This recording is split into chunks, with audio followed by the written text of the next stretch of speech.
కూర్చున్న వ్యక్తి.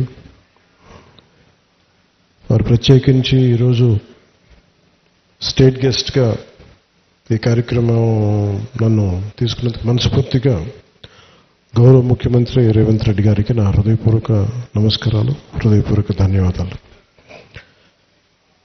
ఈ కార్యక్రమానికి కీలకంగా ఈరోజు 39 కోట్ల పైచిలకు డబ్బులతోటి ప్రారంభం చేస్తున్నామంటే, ఒకసారి మన దేవుణ్ణి పవిత్రమైన ప్రదేశాన్ని ఎక్కడ కోరుకోవాలి, ఎలా కోరుకోవాలో మనకు తెలియదు. నా పక్కనే ఉన్న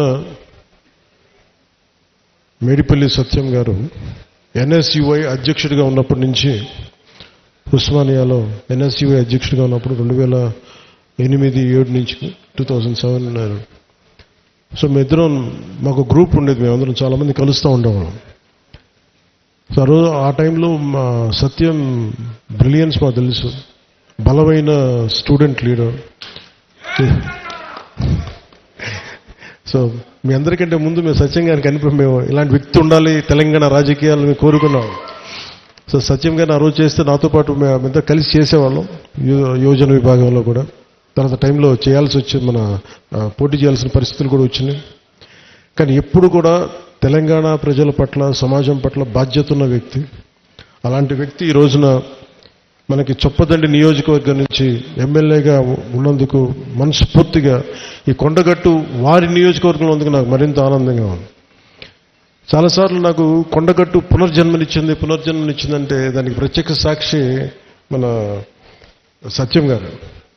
సో నాకున్న సన్నిహితులు, స్నేహితులు వీళ్ళందరూ ఉండే మధ్యలో మేము ఇక్కడికి వచ్చి శ్రవణ్ కానీ మేము అందరూ వచ్చి ఇక్కడికి వచ్చినప్పుడు యాక్సిడెంట్ అయితే హైటెన్షన్ వైర్ తగిలేదు, ఎలా మిస్ అయింది, ఎలా బతుకుని నాకు ఈ రోజుకి తెలియదు. అందుకే నాకు కొండగట్టు ఆంజనేయ స్వామి మీద నాకు అపారమైన భక్తి, అపారమైన గౌరవం, అపారమైన కృతజ్ఞత.